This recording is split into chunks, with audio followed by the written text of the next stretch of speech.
Olá, boa tarde. Meu nome é Luciana, sou cristã desde os meus 17 anos. E nós estamos com uns estudos, ouvindo a voz de Deus. Hoje é o quarto estudo, é o segundo, terceiro, quarto estudo, por título O Plano da Salvação. Nós vamos dar uma pequena introdução.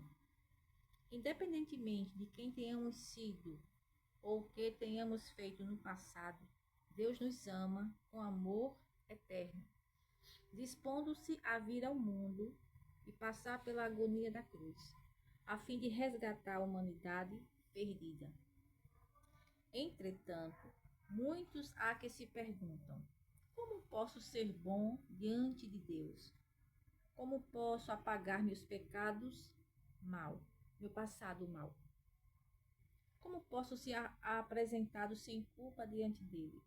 Como posso ser salvo? O caminho para a vida eterna é muito fácil de ser achado e compreendido, mas poucos sabem como ir a Cristo e experimentar a alegria, paz de espírito, perdão e esperança. O presente estudo vai nos mostrar a resposta bíblica para uma vida vitoriosa em Cristo. E a primeira pergunta é: quantos são pecadores e qual é o resultado do pecado? Na carta de Paulo aos Romanos, no capítulo 5, versículo 12, no capítulo 6, no versículo 23, tem a resposta: quantos são pecadores? E qual é o resultado do pecado? Então, lá em Romanos, a carta de São Paulo aos Romanos diz o seguinte: a morte passou a todos os homens, porquanto todos pecaram. E o salário do pecado é a morte. Lembra lá quando Eva desobedeceu às ordens do nosso Deus, que ele disse que ela ia passar pela morte, né? E os descendentes, hoje nós. Então a morte passou a todos. E todos pecaram, e o salário que nós vamos receber, que nós recebemos, é a morte. Segunda questão: que reação Deus manifestou diante da entrada do pecado? Quando o pecado, quando a desobediência entrou no mundo, qual foi a reação do nosso Deus? Lá em Gênesis capítulo 3, versículo do 8 ao 10 diz: será que Deus abandonou o homem? Será que ele não se importou? Ou ele procurou o homem? Pecou, desobedeceu, mas Deus foi lá e procurou, né, para conversar. Terceiro, qual a condição da natureza humana após o pecado? Em Gênesis capítulo 6, versículo 5, Salmo 51, versículo 5, Jeremias capítulo 13, versículo 23, e Jeremias capítulo 17, versículo 9, e Mateus capítulo 15, versículo 19, diz o seguinte: que a condição da natureza humana após o pecado tornou-se corrompida e depravada. A natureza humana não ficou mais santa após o pecado. E ela não permaneceu como era. Ela tornou-se corrompida e depravada. Então essa foi a condição da humanidade após o pecado, que se estende até hoje, não é?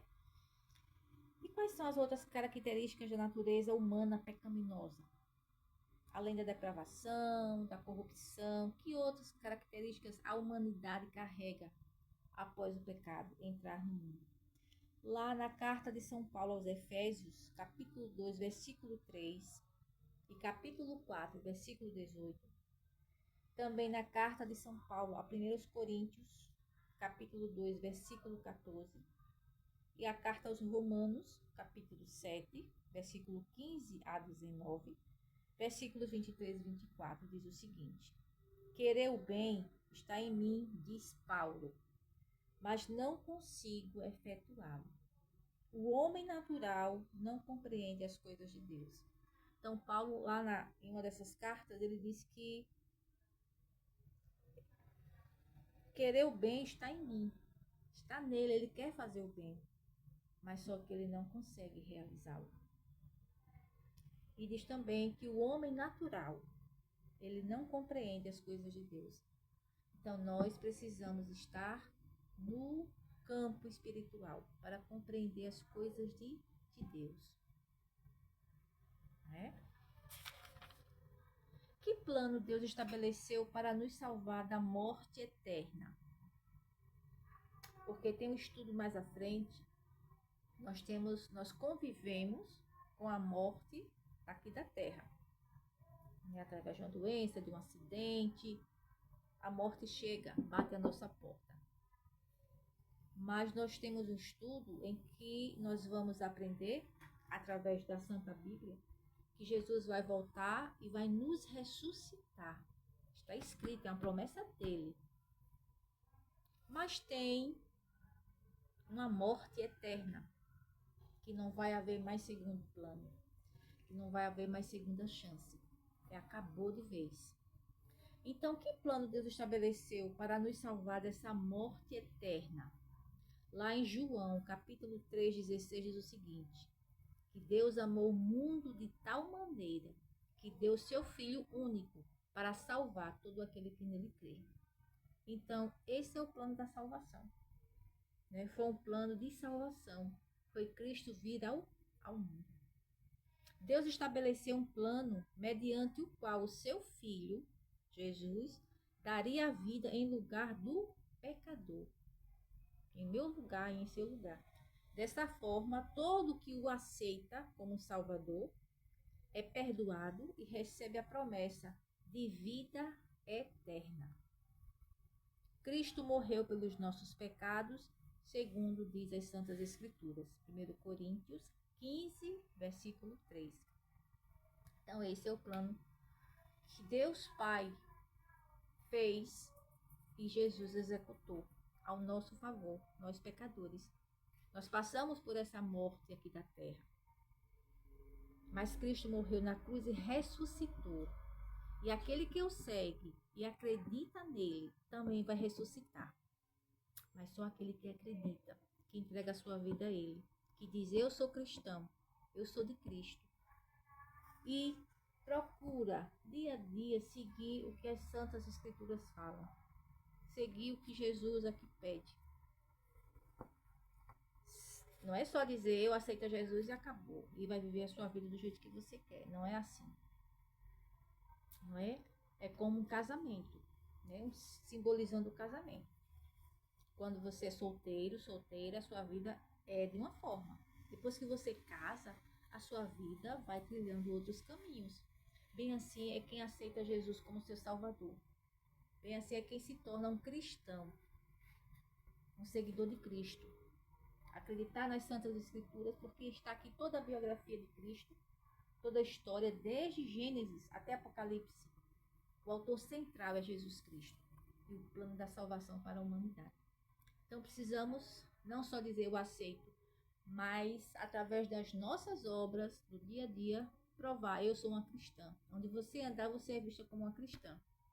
Por exemplo, os nossos irmãos budistas. Você conhece um budista? Por aquilo que ele fala do budismo. Se você for na casa do budista, tem um altarzinho para Buda, né? E ele segue as riscas, os momentos de oração e etc. Como outros irmãos de outras denominações. Você sabe que ali é uma pessoa determinada segmento. E ser cristão não é diferente. Seguir a Cristo pede da gente um caminho diferente. O que Jesus fez por nós na cruz? Lá em 1 Pedro, primeira carta de Pedro, capítulo 2, versículo 24, e Isaías 53, 5 e 6 diz assim: ele carregou o seu corpo sobre o madeiro, ele carregou em seu corpo sobre o madeiro os nossos pecados. O Senhor fez cair sobre ele a iniquidade, o pecado de todos nós, de todos. De todos.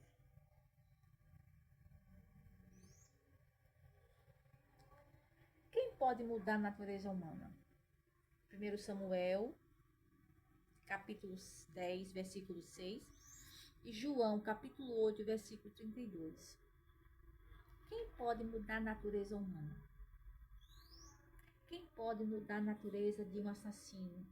Quem pode mudar a natureza de um ladrão, de um corrupto, de um mentiroso, de um idólatra, de um egoísta?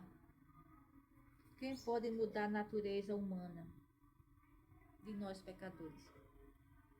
O Espírito Santo, diz lá nas Escrituras, o Espírito Santo e o conhecimento da verdade são os dois únicos caminhos capazes de mudar a nossa natureza pecaminosa, a nossa natureza humana. É o Espírito Santo e o conhecimento da verdade. E que verdade é essa? É Jesus, ele mesmo disse: eu sou o caminho, a verdade e a vida. O conhecimento desse homem faz mudar a nossa natureza humana. A salvação depende de nossas boas obras. Lá em Efésios, capítulo 2, versículo de 8 a 9, e Gálatas, capítulo 2, versículo 16, diz que não. A salvação não depende das nossas boas obras. Eu vou, uma vez no mês, eu vou distribuir sopão lá embaixo do viaduto. As pessoas que ficam lá dormindo, vou fazer um sopão e eu vou dar. Porque assim eu vou alcançar uns pontinhos para a salvação. Eu vou distribuir cestas básicas no Natal para as famílias carentes, porque com isso eu vou ganhar um pontinho para a minha salvação. Não, não depende disso. A nossa salvação não depende das nossas boas obras. Sabe por quê? A nossa salvação já foi paga na cruz por um preço muito alto, que foi a vida de Jesus, esse homem chamado Cristo, esse homem que existiu e existe, marcou a história. E foi o único que disse que ressuscitou. E ele ressuscitou porque está aqui registrado. E ele disse que vai voltar. Então, se a gente crer nesse homem, crer ele como nosso Salvador, crer nas Santas Escrituras, automaticamente nós vamos fazer coisas boas, coisas que agradam ao nosso Deus. E a gente faz por gratidão a Ele. Se a gente, através do Espírito Santo atuando na gente, a gente consegue perdoar alguém, não somos nós. É o Espírito dele, o Espírito Santo, nosso Consolador, que ele deixou aqui na terra, enquanto ele não volta, que nos motiva a perdoar, que nos motiva a fazer o bem às pessoas. E mais duro ainda, quando alguém nos faz o mal, nos prejudica, e a gente é capaz de manter um convívio bem com aquelas pessoas.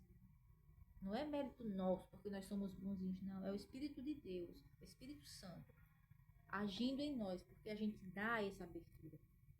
Então, as boas obras vêm acompanhado da nossa fé em Jesus. E a gente faz por gratidão.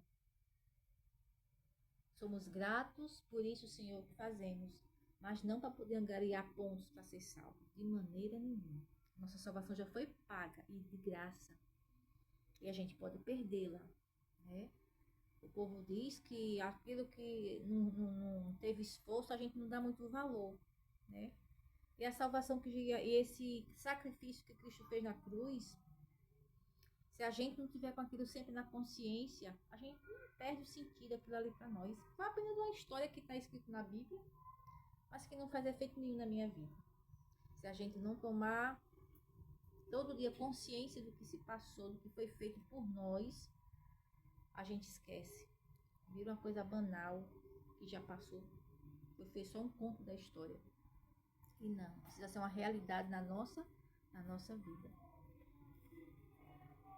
E como pode o homem alcançar a salvação? Foi o que a gente conversou agora. Como é que eu posso alcançar a minha salvação? Como é que você pode alcançar a salvação? Lá em 1 João, capítulo 5, versículo 11 a 12. E Hebreus, capítulo 5, versículo 9. Capítulo é aquele número grande da sua Bíblia. E versículos são os números pequenininhos. Então, como pode o homem alcançar a salvação? Como é que você pode alcançar a salvação? Aceitando a Cristo, o autor da salvação eterna, para todos os que lhe obedecem. Precisamos aceitar Jesus como nosso Salvador e obedecê-lo, porque ele deixou as coisas escritas aqui na palavra dele, através dos seus profetas, dos seus apóstolos, dos seus seguidores. Ele deixou aqui a proposta de vida eterna, a proposta de ser salvo, está aqui. E a gente, limitados, humanos e pecadores. Não quer dizer que se você aceitar Cristo e decidir ser um cristão, seguidor de Jesus, você já é puro e puro. Não. A cada dia nós precisamos pedir santificação na nossa vida, purificação. Todos os dias nós pecamos. Ao acordar, nós pecamos. Ao dormir, nós precisamos pedir perdão no início e no final do dia dos nossos pecados. Porque enquanto vivemos neste mundo, diz a palavra de Deus que o inimigo ruge ao nosso redor como leão. E precisamos estar sempre atentos em oração, leitura da palavra, nas conversas, né? E aceitar Jesus como nosso Salvador e obedecê-lo. Vamos recapitular o nosso estudo? Ou seja, depois que o homem pecou, Deus foi procurá-lo e lhe deu a certeza de que Jesus morreria em seu lugar. Quando eu peco, quando eu faço coisas que desagradam a Deus, quando você peca, aquela pessoa que está lá na São Leonardo, está na prisão, porque cometeu um homicídio, um assassinato, fez coisas terríveis, Deus, quando ele se arrepende de coração, Deus o procura. Porque a vontade de Deus é salvar vidas, seja ela quem for. O propósito de nosso Deus, Deus Pai, Deus Filho, Deus Espírito Santo, é salvar vidas, para quando ele voltar, ter o maior número possível de pessoas. Ele vai buscar essas pessoas. E Jesus é o Cordeiro de Deus, Cordeiro, né? Ele tomou sobre si os nossos pecados. E depois, após o pecado, a natureza humana ficou depravada e o coração corrompido. Nós temos um coração corrompido, né? Humanamente falando. E a nossa humanidade é depravada. Mas todos os dias nós temos um Salvador por nós, para nos purificar. O Espírito Santo muda a natureza humana e planta a lei de Deus no nosso coração, na nossa vida. A salvação depende de nossa fé em Cristo.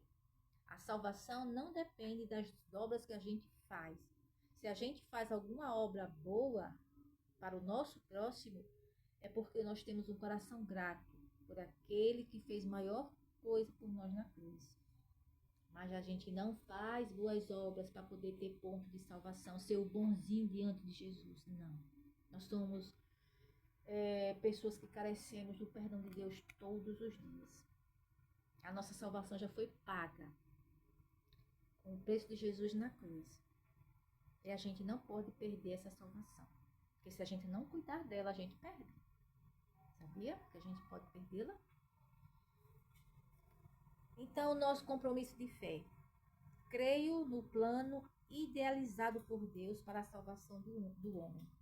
Aceito o trabalho do Espírito Santo para transformar a minha natureza. E quero entregar o coração a Jesus, aceitando-o como meu Salvador. Essa é a minha e a sua profissão de fé. Fazendo esse estudo, eu também estou revitalizando a minha fé, a minha caminhada cristã. É por isso que eu decidi fazer esse estudo, esse pequeno estudo, simples estudo, para a gente parar um pouquinho e refletir sobre a palavra de Deus. É uma maneira também de eu parar e ter contato com a Bíblia, com as Sagradas Escrituras. Eu espero que você tenha gostado, que Deus nos abençoe. Até a próxima.